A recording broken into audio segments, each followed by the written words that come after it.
live. Okay, salam alaikum. Hello, everybody. Yvonne here from My Halal Kitchen with Dr. MadihaSaeedHolisticMomMD. How are you? Yay! So nice to see you virtually because we're still not, still social distancing, right? Even, Chicago or wherever.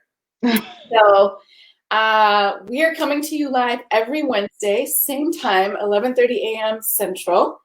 And we are here to talk to you about immune boosting foods, recipes, tips and information, just this lifestyle of holistic foods and healing. That's what Dr. Madiha is specialized in.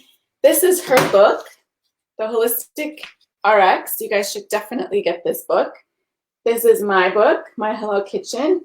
We decided to put our brains together and our books together and create this series of really healthy webinars, and we're working on other projects. So do you want to tell them more about that? Yes, this is so exciting. So with me with the theoretical and Yvonne with the practical, we are bringing the two worlds together because I feel like for so long these two worlds have been separate.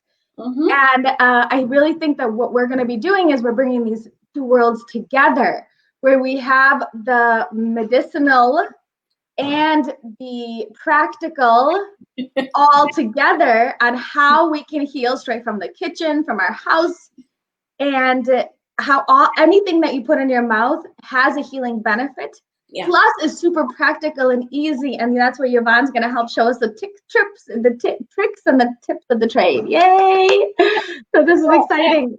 For those of you who this is your first time watching, you really have to go back to our very first webinar in this series. I mean, we've done videos before in the past, like a few years back, right? When we first met, and we were really on the same page about food, and I was diagnosed as being pre-diabetic, which was really odd because I think I eat really healthy and lots of veggies, but food system, all the stuff, the ingredients that are in our food, and stress and low vitamin D. So Dr. Madiha really got me back on track. I so recommend her book to really, help you understand if you have a chronic condition. You really just need to read what she says about those and how to heal your life in many ways, and not just the physical, right? No. Yeah, I remember the first time we sat down and you were like, say, be grateful, have a positive attitude. Like no other doctor has sat me down and said, and I'm like, yeah, I'm grateful, I have a positive attitude.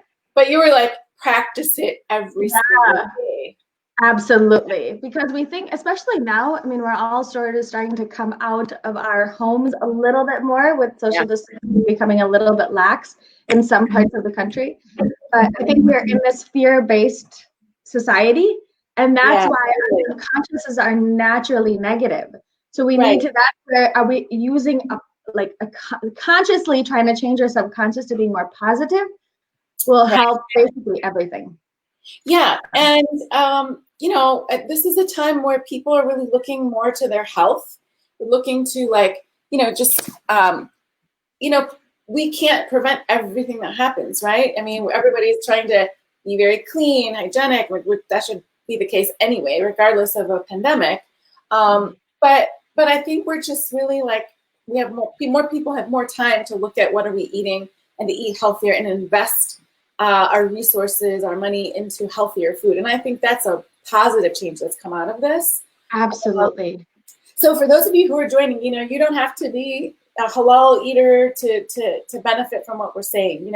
I wrote the book, My Halal Kitchen, to show that any cuisine could be made halal. So American food, French food, Italian, which is my background, and things from scratch, and how to empower yourself with knowing how to do these things. And I think this is, even though the book came out 3 years ago, it's still very relevant because I think even more so now, people want to learn to make things from scratch, like your homemade mayonnaise, your homemade without the alcohol for people who don't do alcohol, things like that. But just, classic cuisine. I grew up with lasagnas and meatballs and Puerto Rican food. There's so much great stuff. But, I think when we go back to the basics of anything, we look at how our grandmothers, our great grandmothers used to cook, and they cooked with the bones of the chickens and things like that. I mean, those things imparted so many minerals and vitamins into our food, which we don't have today. So that's the thing that I was trying to get back to with this book. It was like, where's the traditional cuisine? Let's make it halal, but also let's go back to the basics and do the from scratch cooking, but without being very complicated. I'm kind of a lazy cook, to be honest. I don't want to spend 12 hours a day in the kitchen. I love to cook, but I don't want to be in there. I just can't. I don't have time to do that. We got better things to do in life. So our books together. I love when you put a banner. Their books, My Hello Kitchen and Holistic RX. We're working on a project with the two combined. And last time I said it's like the two had a baby. And we're having a baby here. The project is like a combination of the two.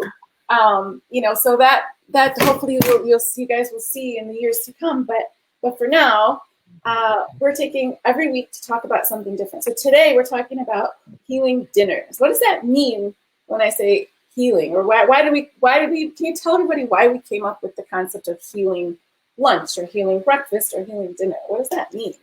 What that means is that every morsel, every bite, every spice, every ingredient, every molecule of that food can either hurt you or help you. Yeah. So that's what we really want. There's really no in between. Either it's going to make you sicker or it's going to make you healthier. It's going to improve your inflammation or it's going to worsen it. Right. And so as we're focusing on those ingredients, focusing on those, spices and parts of your meal that can optimize your immune system, not weaken your immune system, is really where we're really want to bring to light here. That again, I keep telling people, go back to the very first webinar we did in this series, and maybe when you're showing your food, I'll try to come up with the link for that. But Dr. Saeed goes into a very long but well worth explanation of, why we have to be so careful about what we eat and how that affects the lining of our gut and what is leaky gut syndrome and like how does that affect our mood and our health and our skin and everything. So those are really important things. So that if you haven't watched that, you really have to go back and watch it because it'll make sense, right? Mm-hmm. Oh, absolutely. But you got some fun stuff going on back there. We're both gonna show some food. You've got like a buffet. Yeah, I got a buffet. Just like last time.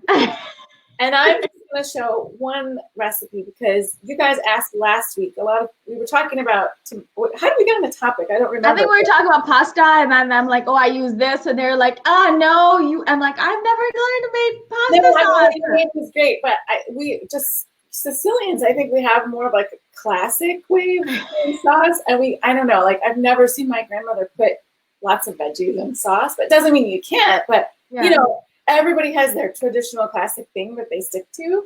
So I'm going to show you guys how to make a very classic, very simple, basic, quick pasta sauce for pasta. But Dr. Saeed has changed my mind on the type of pasta. So today, for the very first time, I'm using yellow lentil and brown rice pasta. So you guys are going to see how it really tastes, how I like it. Because I haven't had pasta in a long time because of the wheat issue. So I've been avoiding it. So thank you for opening this up to me, but I'm not sure how I'm going to like this, but I know I'm going to make a good sauce. And so that should be really yummy. So I'm going to, let me show you the ingredients, and then you're going to show your buffet and explain all of the healing foods you've got going on. And then I'm going to prep, and then you guys can join me after that, and I'll show you how everything's made. So the pasta is going to be made separately. And the way I cook this, you guys never, ever, ever put oil in your water. I never, ever do that. And no Italians that I know do that. But a trick I have, instead of using a lot of water, you don't fill the pan. So I'm using kind of saute pan. You don't have to use a big stock pot because the pasta is very long. So it'll fit in there nicely, but you don't have to use a lot of water. In fact, it's even better if you don't because it's easier to just pour out and you don't need a big colander and all of that. So you don't, because sometimes Italian cooking can feel very cumbersome. But I've kind of learned over the years because, living in small kitchens and things like that, you kind of like learn to minimize your stuff. So that's like a little trick I use. But the ingredients in this sauce, just the pasta sauce itself, are canned tomatoes. Now, I prefer jars because aluminum taste isn't really what I like the most, because the aluminum mixing with the taste of tomatoes isn't the best. If you can make tomato sauce by, without using a can, it's way better. You can, I think I even have a recipe on MyHalalKitchen.com where I just talk about how to process the tomatoes. So if you have a lot of summer tomatoes, do that instead. But for purposes of, convenience and, time, we're going to use these. So basically, you can get anything like diced or Roma plum tomatoes are even better, but they didn't have the plum tomatoes that I was looking for. So any kind of tomato that's, this has a lot of juice in it. But what I'm going to do is I'm going to put it in a blender and add tomato paste. So the paste is going to thicken it up. You can use sauce as well, but I use enough paste that I don't need a sauce too. So we've got some garlic and basil. So I'm bringing in my big basil plant from outside.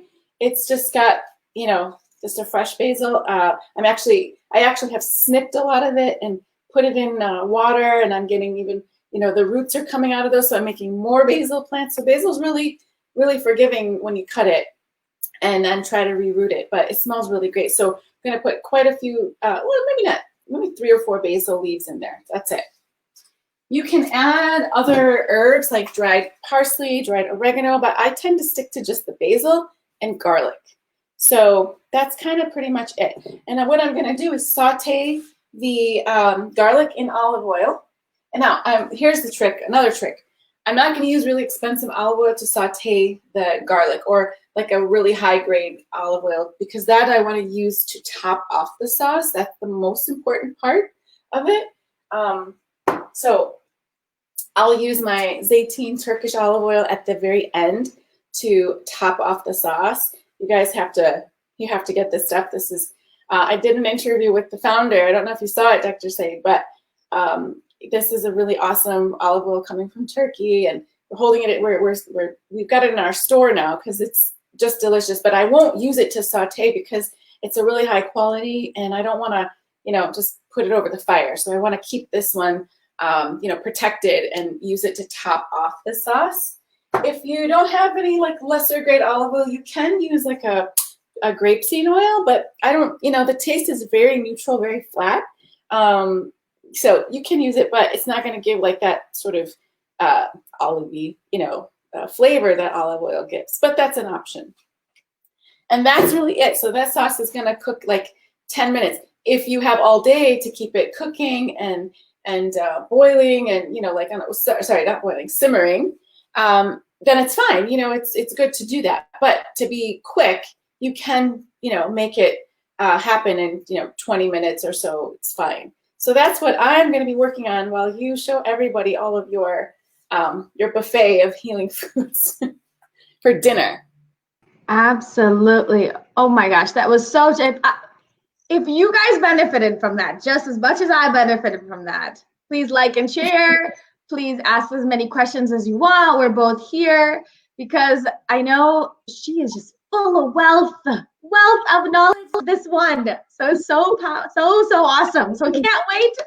I wish I was closer to smell all that stuff going on in your kitchen, because literally I think my mouth is watering.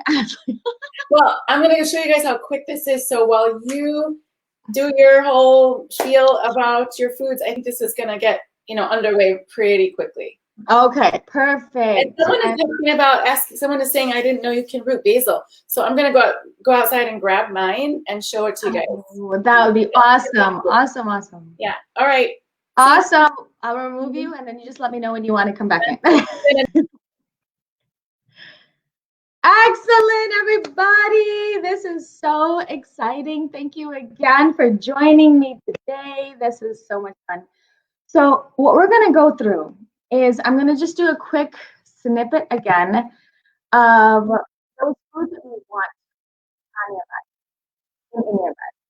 And you want to, whenever you talk about food, you want to make sure that it follows 3 main criteria.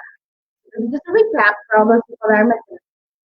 So you want to make sure that the food that you put in your body is the most nutrient-dense food for you. You want to make sure that it helps heal the gut, and you want to make sure that it balances your hormone levels. So all of those are super important to make sure that food that you put in your body will help to benefit you, not hurt you. And so what are those foods? So I have my patients and my children and my family all focus on the foods that will help to, again, nutrient-dense foods that help heal the gut and then have that balance with your hormone levels. Those foods are tons of vegetables, clean protein, and healthy fats. And that's what I want to make sure that you have on every meal, because I realize that if I do a lot of rice or I do a lot of bread or do any of these, then my family and my patients don't eat their vegetables. Because let's dive in a little bit more about why vegetables are so important. Because remember, a long time ago, our hunter and gatherer ancestors, you know that they ate more than 800 varieties of plants, basically to aid their medicine in forms of plants. And so they used to focus on lots of color and fiber and things with nutrients that are all detoxifying and anti-inflammatory. But again, there's so many different types of fruits and vegetables out there, like red ones. So in here, you're going to see some red vegetables. So in here, I have so many different red. So here, I have a beautiful salad with some red vegetables. These red vegetables, like tomatoes or bell peppers or beets, all of those protect against genetic damage. They're antioxidants that help with cancer prevention. They help for, again, anti-inflammatory, antioxidants, and for detoxification. Those red vegetables or the orange vegetables, like here I got some sweet potatoes going on here, which I'm going to show you again, sweet potatoes. Sweet potatoes, pumpkins, orange bell peppers, squash, all of carrots. I love carrots throughout these dishes. So carrots also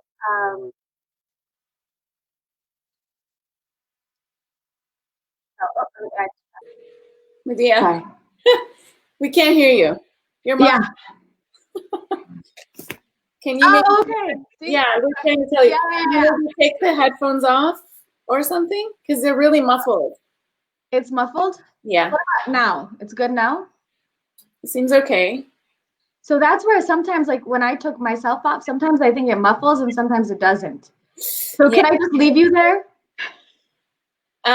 No. Yes. So let me try to see. No, go ahead. No, it's fine. So let me try one more time and then you can tell me. No, it's fine. Watch the comments and just if okay. Heard. Okay. I'm just doing my thing here. Yeah. You go keep on doing your thing. So I got crazy kids in the background, so that's why.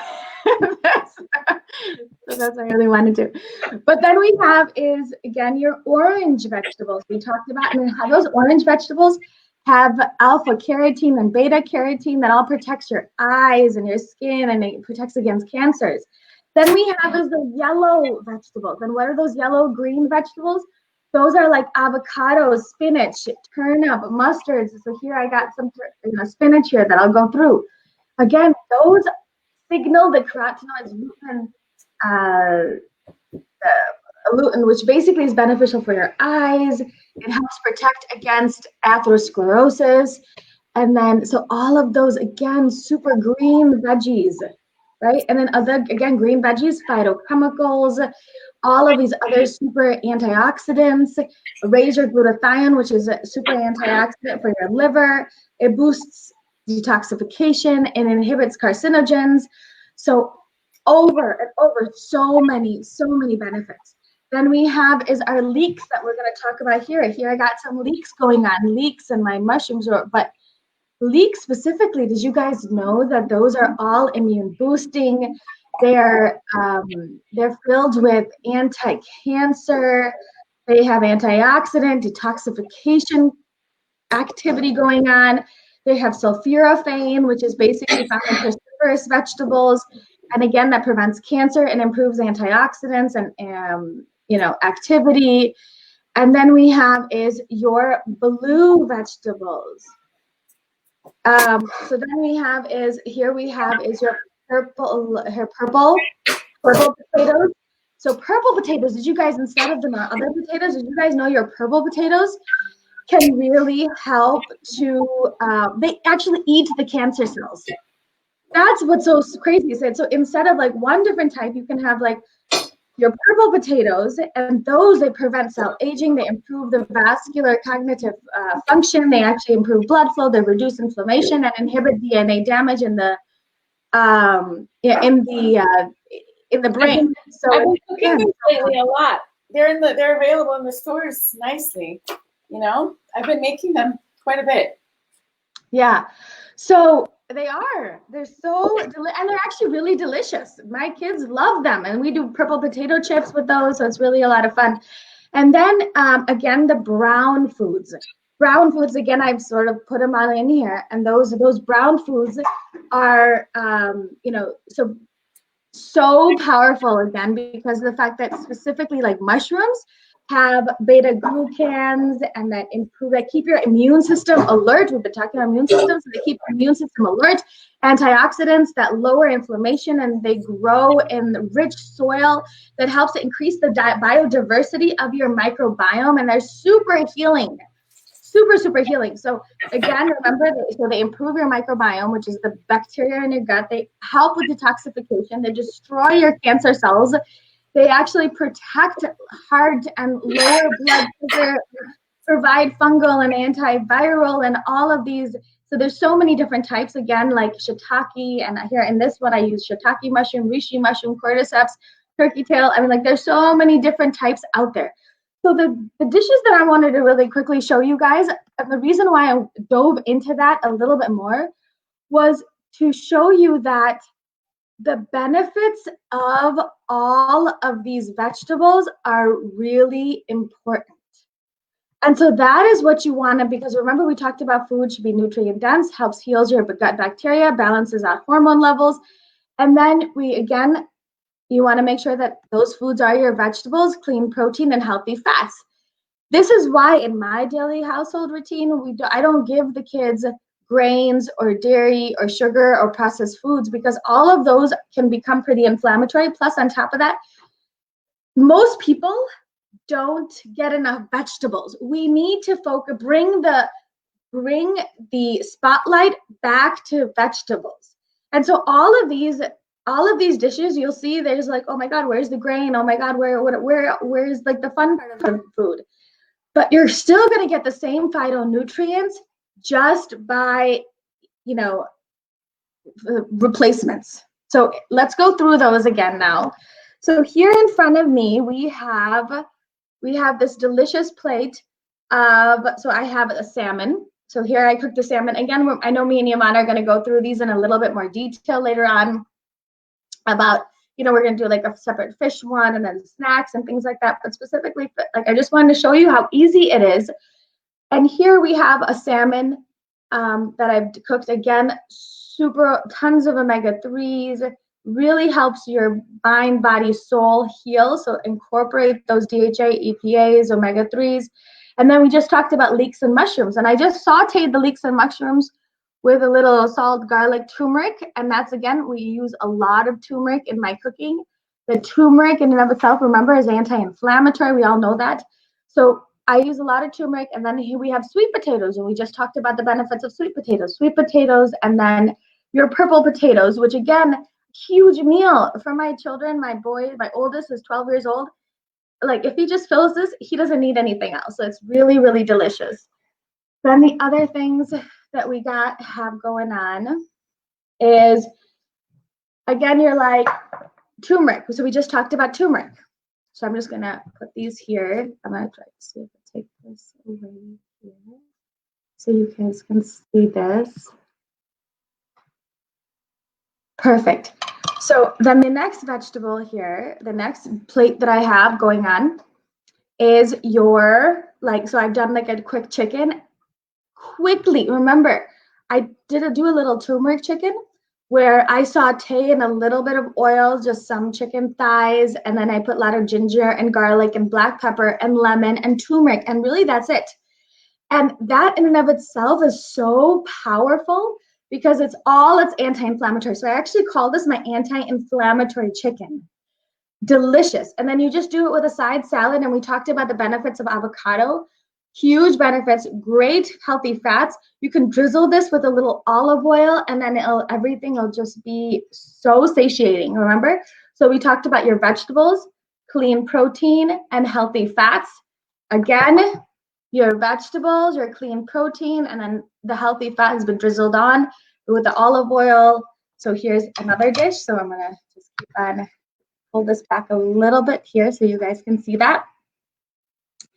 Then, but you're like, oh, see, I understand this is like vegetables, protein, healthy fats. It just looks like a salad. I need something fun. So yes, even for that fun stuff, you can still have a lot of fun.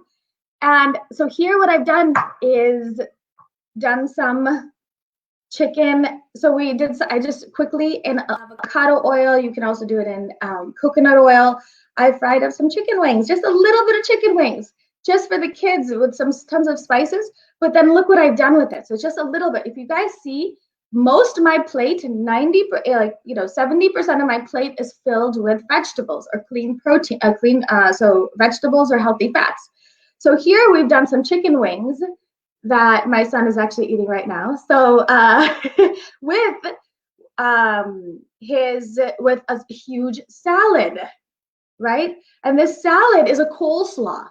So remember we talked about the importance of cabbage. Now cabbage is one of those foods that really helps you detoxify your body and helps to lower inflammation. So in my house, I always have cabbage.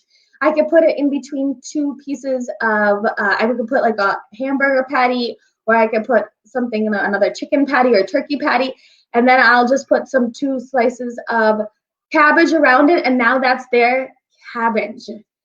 So cabbage roll, or we call it unwrapped, like an unwich type that they have at Jimmy John's, but here we've done this. So a bunless burger. So that's what we do with cabbage. And I love to make coleslaw with cabbage. With a little avocado mayo, I'll throw in some carrots with cabbage and a little bit of honey, salt, pepper. That's it. This is like the simplest, easiest dinner, specifically when you want to have fun with something. And that's so easy. So let's see if we could just put that right there next to it. Then you're like, okay, I need to still have my fun. And this is again, so we have fun, right? We have your spaghetti. So now look how delicious that looks. It's spaghetti. So I use a lentil pasta that I buy at Whole Foods.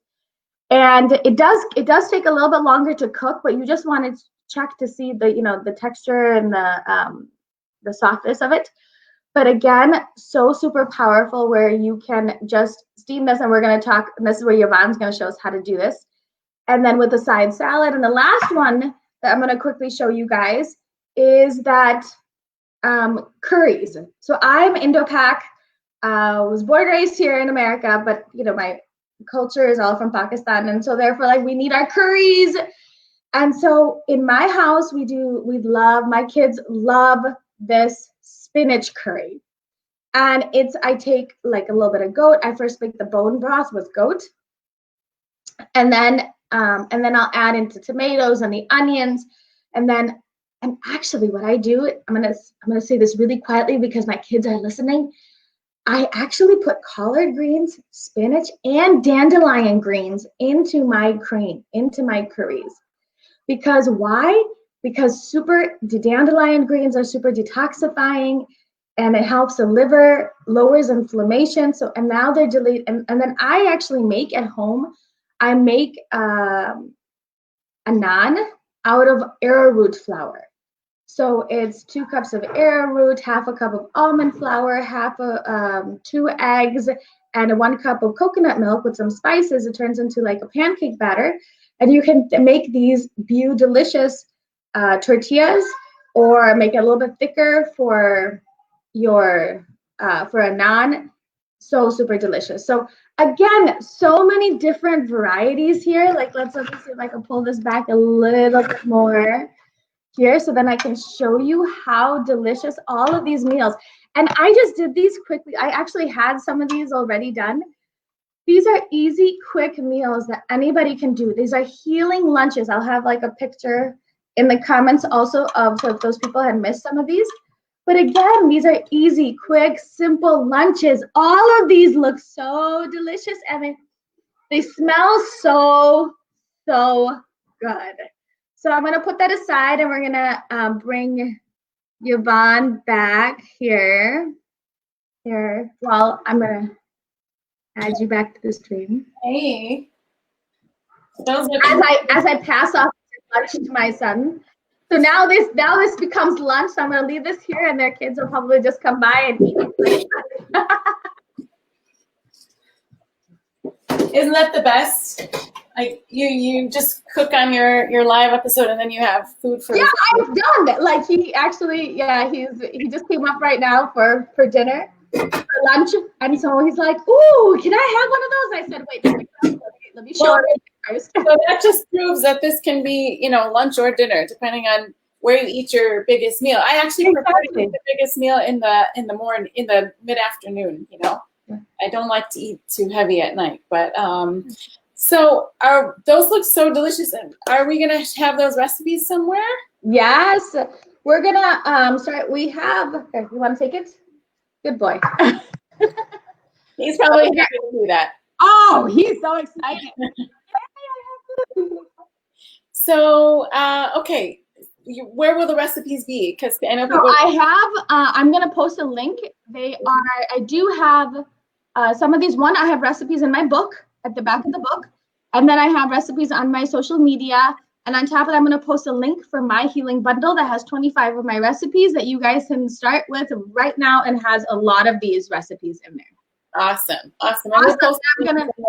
Perfect. I'm gonna take myself off screen so then you can. Okay, sure. No, you can join me. It's fine. Okay. Because you have to add lib to everything I'm saying. Well, okay, so I made the pasta and it cooked really well. You guys are witnessing the first time I'm doing this lentil pasta.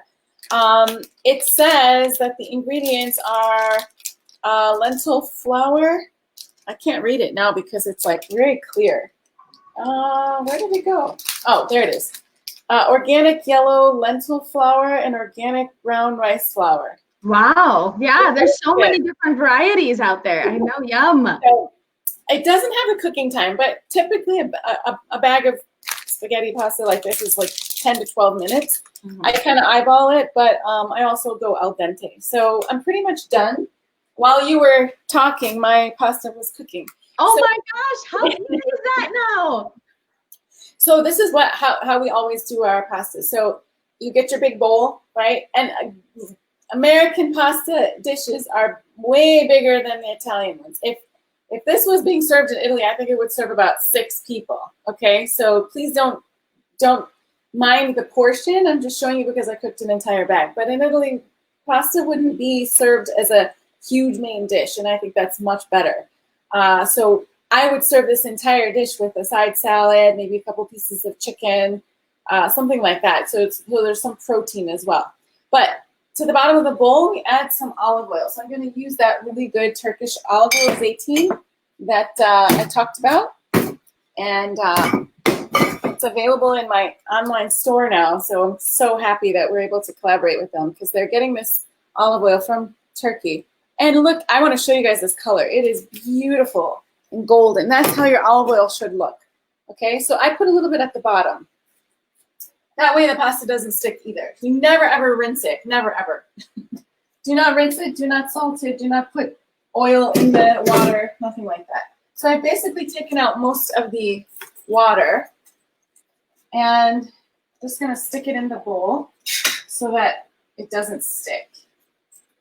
And just kind of twirl it around a little bit. Don't break it. Just twirl it around. These are really good to have in the kitchen, these tongs.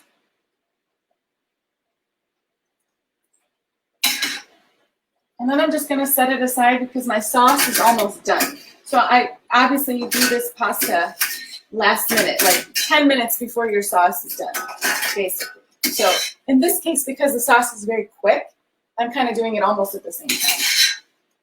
But I definitely start the sauce first. Okay, so there we go. And make sure the olive oil, is nicely, covering the pasta. So just, have your twists and turns and make sure you do a good thorough job of that. Okay, so while it's still hot, don't cover it because it'll get mushy. Leave it somewhere.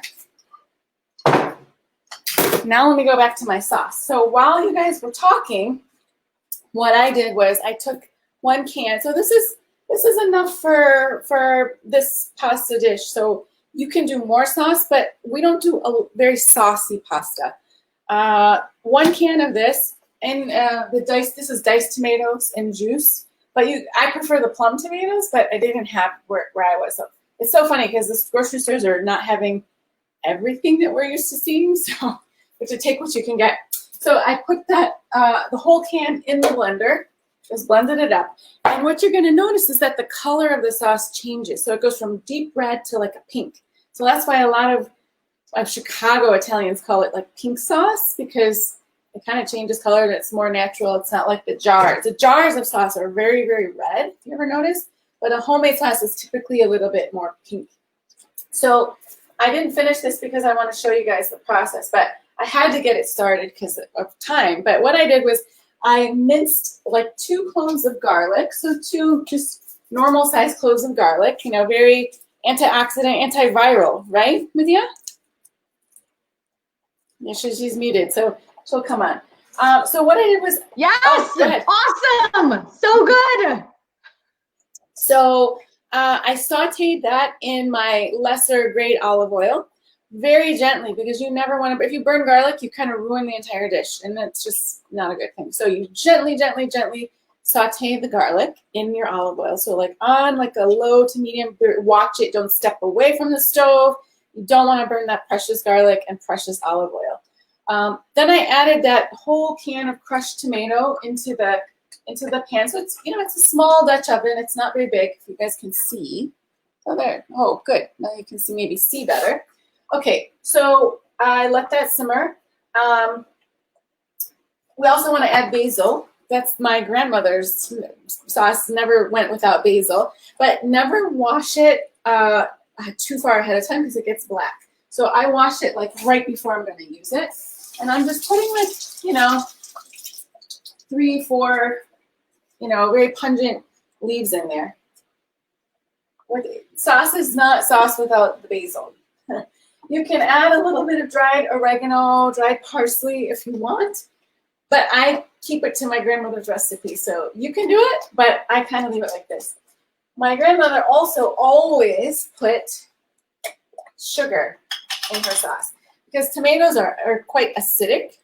And I know like sugar is, but I don't use the white sugar. I don't use the processed sugar. I use, you can use a couple of things. You can use a carrot, which will sweeten things up. You can use cinnamon, so like more of a Middle Eastern, so I mean, just a Syrian family that use cinnamon in their sauce. And it definitely gives it a totally different flavor, so don't do that if you don't want that flavor.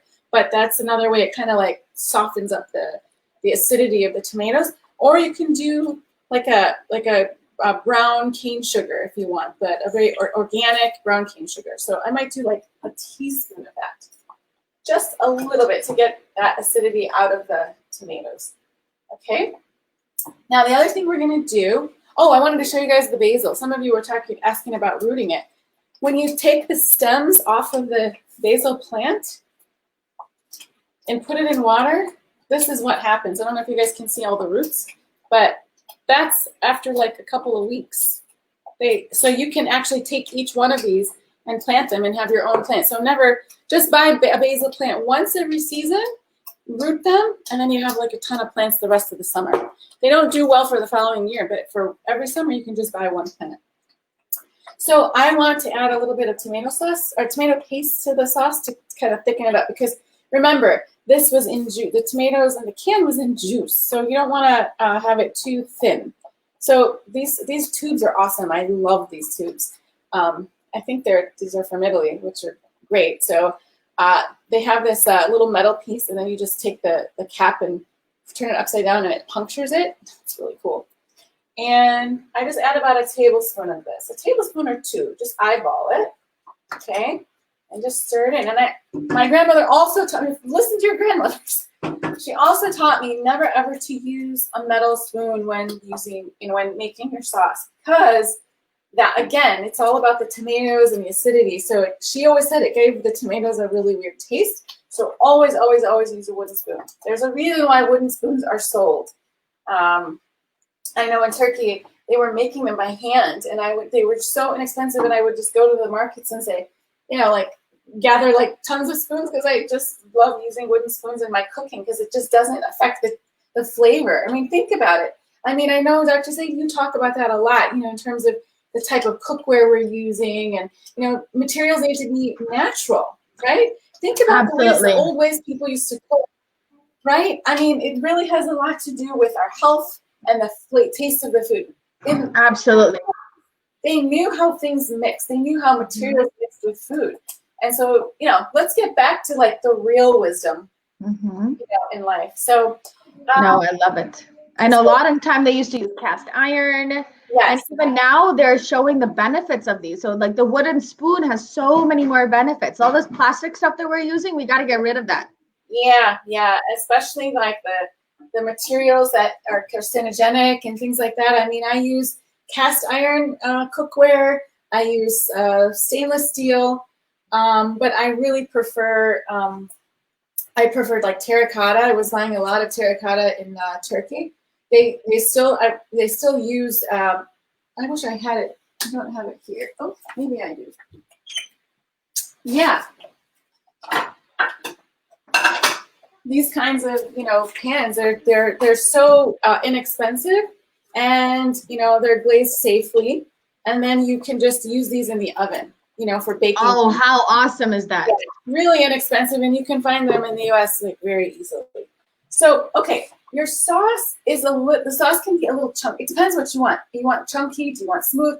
You can take this and run it right back into the blender, or you can leave it like this. But after it's done cooking, in my case, my grandmother would cook this all day. I don't have all day. So I use 20, 30 minutes tops, and it tastes just fine. And the thing that you must do at the end, no question about it, is when it's almost finished, you have to add about a tablespoon of this olive oil. Again, I'm using this. Ooh. And just watch it. Don't take your eyes off it. It's not sauce until you do this. And once this happens, it just gives it the most lovely finish. It's not oily. You're only doing about a tablespoon, but that's where the flavor is. That's where the flavor really. And that is so powerful. Oh, delicious. Because let's go back to like figuring out, olive oil is one of the most healthiest foods on this planet Earth. Yes. It's filled with antioxidants, polyphenols for your brain, lowers inflammation, HSCRP, which is an inflammatory marker, and even cancers. It helps optimize your gut health. It lowers, these bad bacteria like H. pylori, reduces the risk of heart disease, lowers blood pressure, basically on and on and on.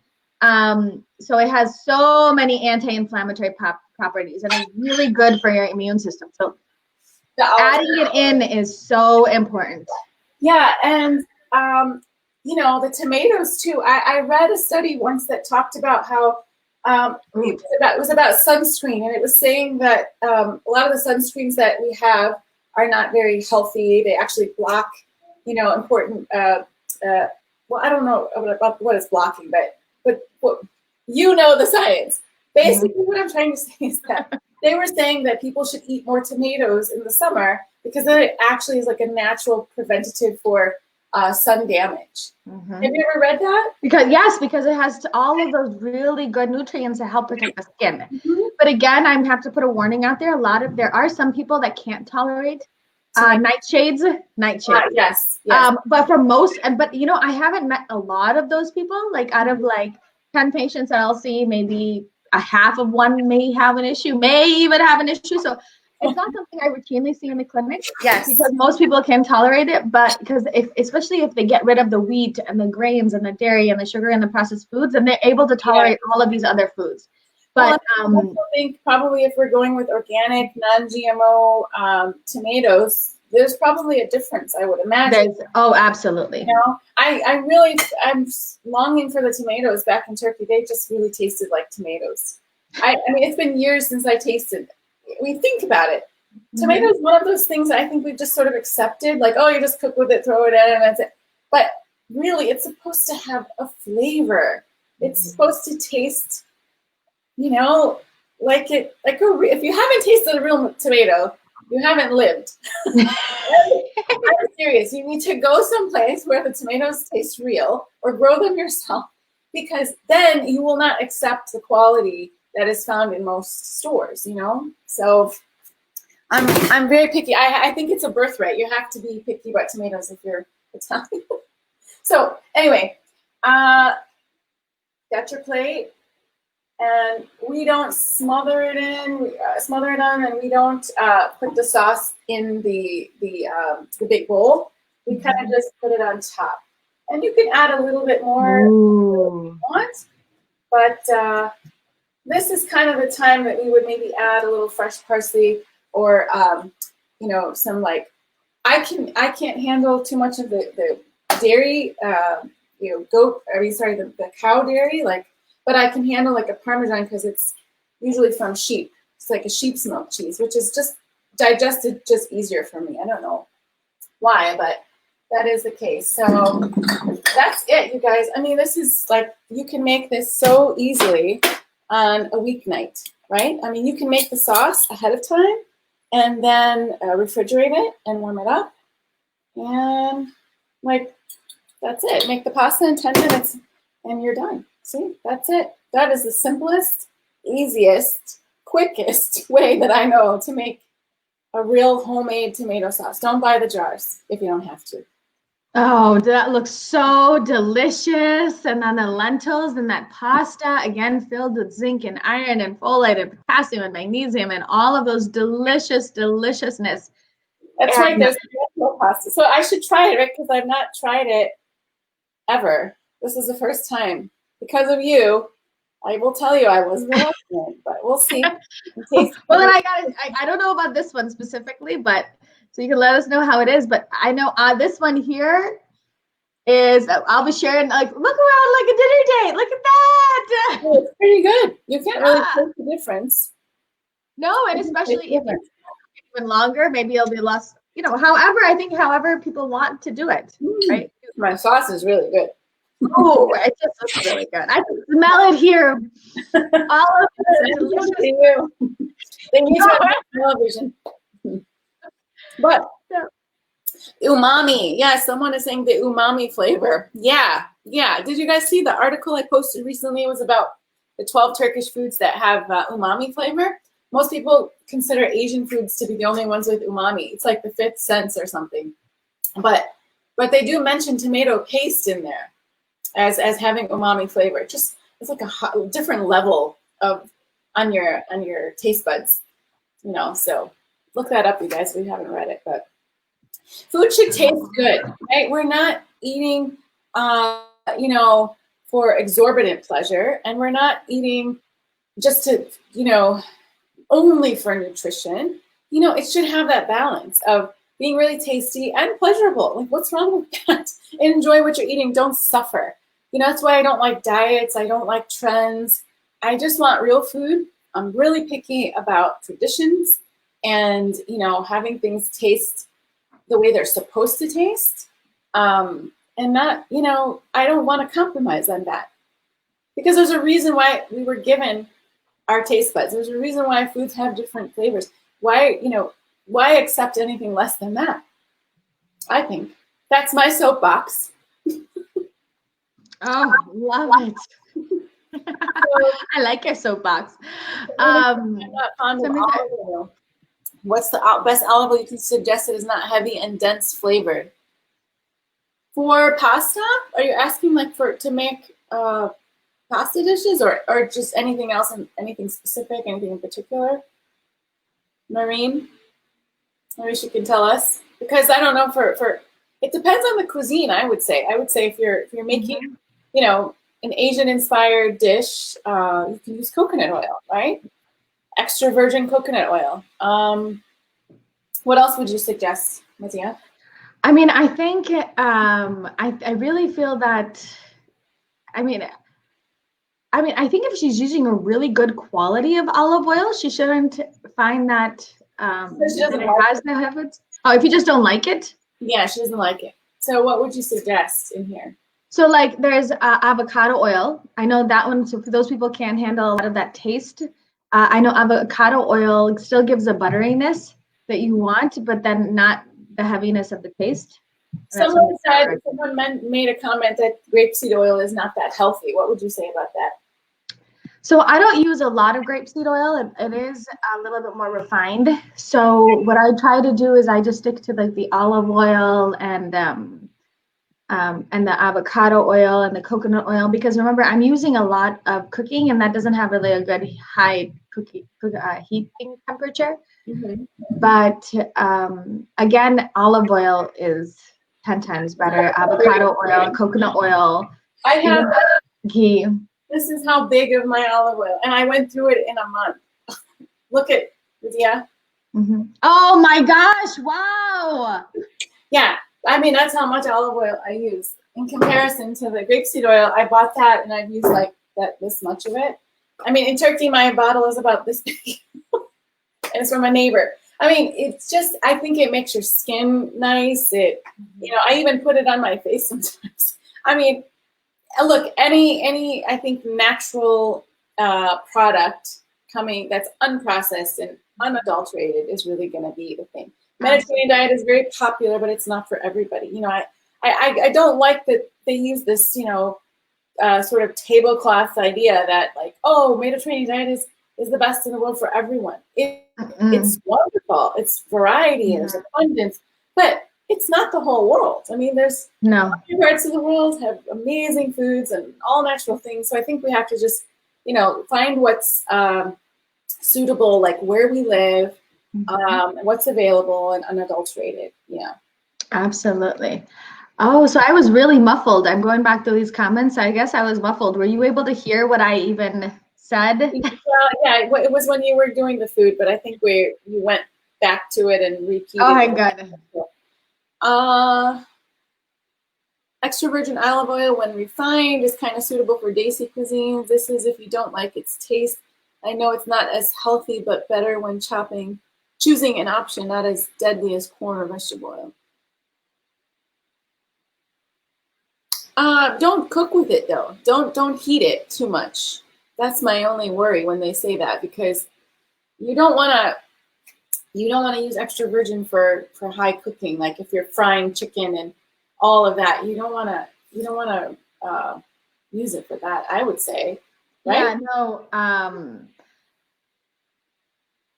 I understand. You did right now was not high cooking, right? Yeah, it was very subtle. It was very subtle cooking. You do not want to use for desi cuisines.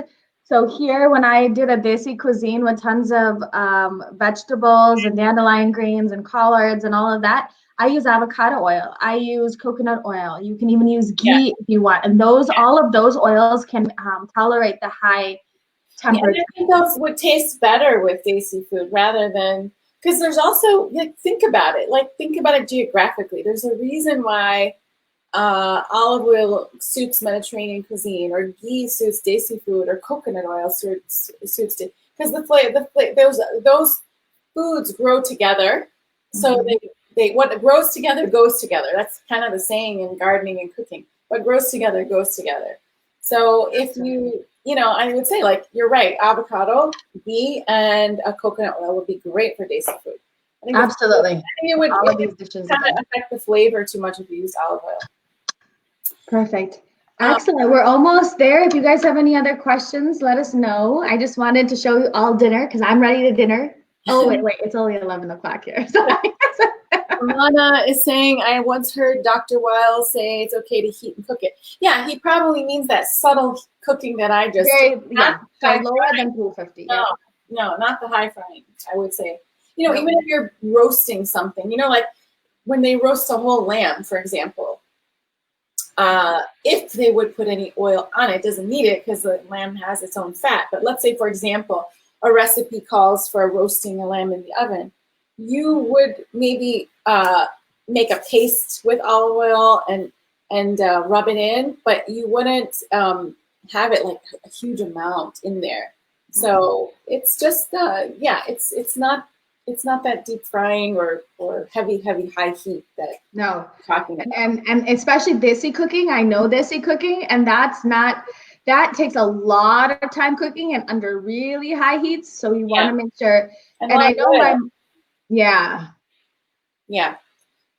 So there are it's too dense. What would you say to that? Do you think it's too dense? So again, so we do pakoras in my house. We do a little bit of frying in my house. So if I do, I don't mind the coconut oil for frying, but for like pakora, which is basically like this chickpea like hush puppy, I guess you would say, made out of chickpeas. So that's what I do fry, but I do coconut oil. My mom hates coconut oil because she does feel like that she doesn't like the taste. Mm-hmm. But so that's why we'll do the avocado oil or even the ghee for that, for those people that can't tolerate. So there's lots of different options for high heat. And I have to see if I have avocado oil. I do.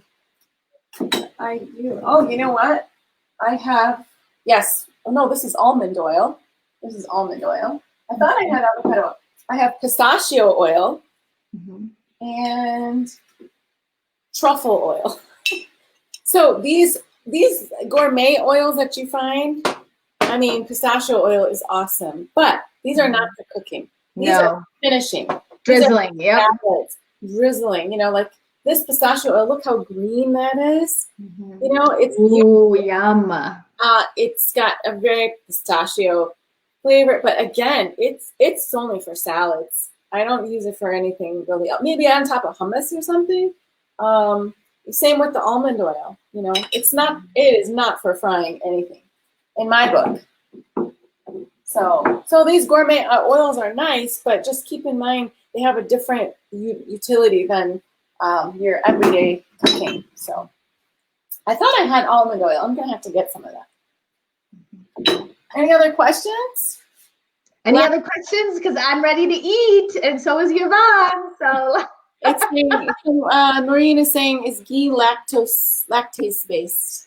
So what happens is that they've taken the lactose and stuff out of it. So those main milk solids they take out of it. But if you do have so people with sensitivities usually do not can tolerate it. But in my house, because I know I don't tolerate that well with milk and dairy products, I try to avoid it. But again, remember the quality is really important of even the ghee, because if it's grass-fed, again, a lot of people will not react to it as much. If it's just the conventional dairy that they use to make the ghee, again, a lot of people can have problems with that. Yeah, I think you're absolutely right. The quality is a huge difference. I noticed since I've been back in the States, once I got back, I had some milk with coffee, me, that's my weakness, and did not sit right with me. But I got the Parmalat milk from Italy. They have it here in boxes. I'm so used to that in Turkey. Most of the milk comes in the box. But I don't know if it's because it's Italian, like the cows are different or whatever. But my body can totally tolerate this, and small amounts.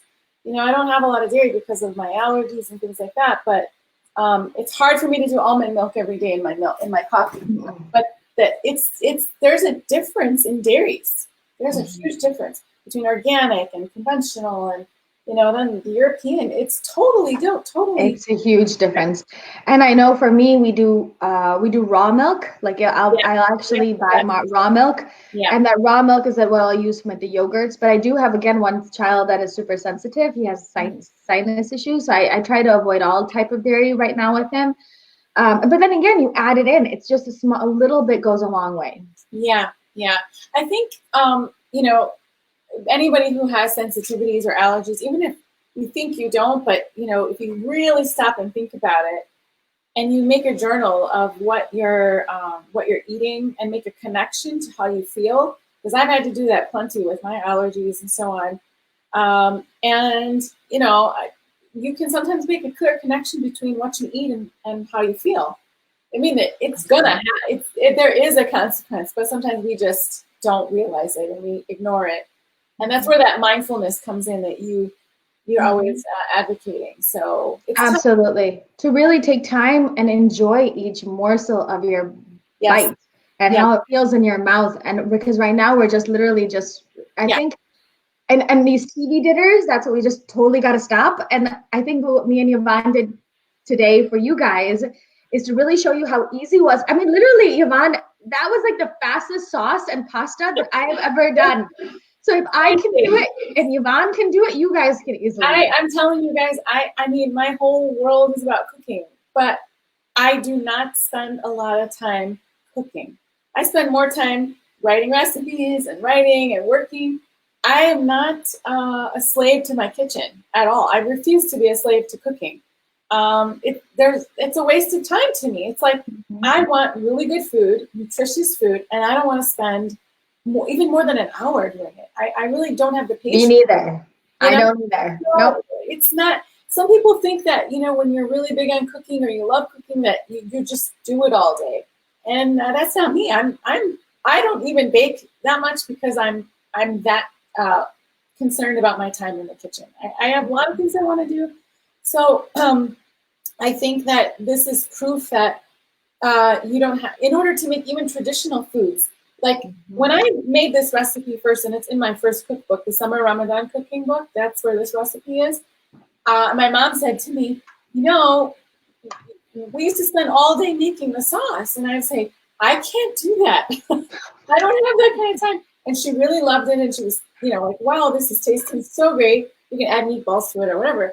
But the point is that I think we have to balance what is pure, natural, traditional, whatever, with our time. I think there's a little bit of two extremes where some things take way too long to make, and then other things are just 5 minutes in a microwave. No, thank you. That's not going to be good to me. So I think definitely a middle road that we can find, and that's what makes me happy, knowing that I'm still eating something that I know where things are coming from, and absolutely making it myself in most cases. But take charge. My mission really, I feel, when I started my website, was to show people to have a little empowerment over your life. Don't be a slave to packaged everything, that you can't cook, and you can't take charge of your health. And no. You can definitely do this. You don't have to be a culinary star. You don't have to be a you don't. Anybody can do this, and everybody should, because it's empowering. Financially, health-wise, so many ways. Why wouldn't you? It doesn't mean that you're going to be a slave to your kitchen. It doesn't. No, and that's what I really wanted to reemphasize and show you all of these different meals that we've cooked. And Yvonne did in like minutes. And what I've done, I cook for a family of 8 on a daily basis. And on the weekends, it goes to 8. Every day, there's 8 people. And so I'm doing 90% of the cooking. I'm doing 90% of the cooking for 8 people, 4 boys, 12, 9, 7, and 5, right? Plus, and boys, they say they just eat. You're like, no, I need to give them the carbs, and I need to give them all this junk to keep them filled. You don't. Because and this is what I really wanted to show you, that I did this really fast. This was so super easy. I did the protein, the vegetable, the clean fat. And look how delicious these meals look, that your kids will be like, that's all they need. So my question is so fast. What time did you start doing this? And because you came to this webinar looking totally put together, and like you had never cooked a thing this morning. So what time did you start? How long did it take you to make? So I have to tell you, a lot of this I've had yesterday, the day before, so like this fish I barbecued yesterday. I did it on the barbecue on a wooden plank. So this is actually cedar plank salmon. Ooh, nice. That I barbecued. And then I did but then the rest of them, and then the curry we did last night just for dinner. But then all of these were as fast so all of these were fresh this morning, and it took minutes. Like I'm telling you, not minutes. Okay, fine, I'm gonna exaggerate. But all of these, probably a half an hour. Because in one pan I had the chicken going, the salad is so easy. One pan I was just boiling the pasta, and then the other one I was just cut the salad. So do you see how like it's really simple? Right. So people need to watch our other episode on shopping, right? Because if you're going to ask that question, well, you know, you have to be really organized to do a lot of this stuff. So the thing is, if you watch one of our previous episodes where we talk about where we shop, how we shop, I think you'll get an insight into your brain. You know, cooking for 8 people, shopping for 8 people. I mean, that's a serious challenge. I don't have that challenge. And, you know, we have both types of families watching. So I think, you know, all the little tidbits are very helpful. But in any case, the bottom line is, you know, take control of your health, take control of your life, and, you know, incorporate things that are healthy and delicious. And, you know, you're going to feel better as a result. Absolutely. Absolutely. Because you can easily optimize your health with healing dinners. Yep. And we're going to be doing this again next week. I think we're going to do snacks next week. Yes, we're going to talk snacks. We're going to talk snacks. Munch, munch, munch. I'm not a big snacker, I will tell you. So I'm not a snacker either. But there are things I make when I'm just not into eating too much, and they're kind of snacky. But you know, we're gonna tackle this. Yeah. This is so exciting. So we're going to talk snacks and what you guys can do. If you guys have questions and comments, write below. And if you have any requests on what you would like to see Yvonne cook or me bring to the table. Give us ideas of what you want us to make, because we really just, we come up with our ideas, but then we take into consideration what you guys want us to show you. So please do that. Let us know what you'd like to see, what you'd like to learn. And we're going to be here every Wednesday just for you. Yay! This is so exciting. Thank you so much. Bye. We will see you guys next week. Take care. Assalamu alaikum. Bye-bye, everybody.